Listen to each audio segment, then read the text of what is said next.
সকাল থেকেই কিন্তু একটা সংসারের সমস্ত কাজকর্ম শুরু হয়। ঠিক যেমন আমি দেখো সকাল সকাল ঘুম থেকে উঠেই কিন্তু সমস্ত কাজে লেগে পড়েছি। সকাল মানে আবার খুব সকাল নয়, তার কারণ আমি ঘুম থেকেই উঠি 8টা সাড়ে 8টার দিকে। এই 8টার সময় ঘুম থেকে উঠেই সমস্ত কাজে লেগে পড়ি। আর দেখো আজকে ঘর গোছাতে গিয়ে এতগুলো ক্লিপ পেয়েছি, কিন্তু দরকারের সময় হাতের সামনে একটা ক্লিপও থাকে না। এখন সমস্ত এঁঠো বাসন রাতের কলতলায় নিয়ে যাব, তারপরে এই এঁঠো জায়গাটা সুন্দরভাবে পরিষ্কার করে মুছে নেব। তো হ্যালো এভরিওয়ান, সবাই কেমন আছো? আশা করছি সবাই খুব ভালো আছে। আমার ছোটখাটো একটা মিনি ব্লগে তোমাদের সকলকে ওয়েলকাম। জানো তো, আমি একটা জিনিস খুব ভালো করেই মনে রাখি, কারণ নিজের কাজটা সবসময় নিজেকেই করা উচিত। যতক্ষণ শরীর সুস্থ থাকবে ততক্ষণ নিজের কাজটা নিজেই করতে পারবো। এরপরে শরীর ভালো না থাকলে সেটা আলাদা ব্যাপার।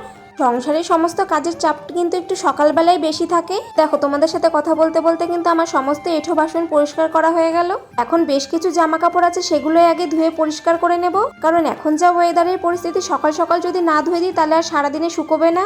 আর আজকে সকাল সকালই একটু রোদ উঠেছে, তবে বেলার দিকে কি হবে সেটা ঠিক জানি না। সমস্ত বাসি কাজ আমার কমপ্লিট। এখন শুধু নিজের ঘরটা ঝাড় দিয়ে পরিষ্কার করে নিজে ফ্রেশ হব, তারপরে রান্না বসাবো। আর জানো তো, আজকে আমার খুব একটা রান্নার তাড়া নেই, তাই একটু লেট করেই রান্না বসাবো।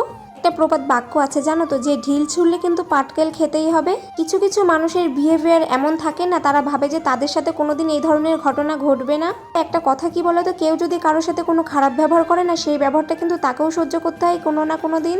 সো যাই হোক, তোমরা আমার পুরো ভিডিওটা দেখার জন্য অসংখ্য ধন্যবাদ। আর তোমরা কে কোথা থেকে ভিডিওটা দেখছো অবশ্যই আমাকে কমেন্টে জানিও।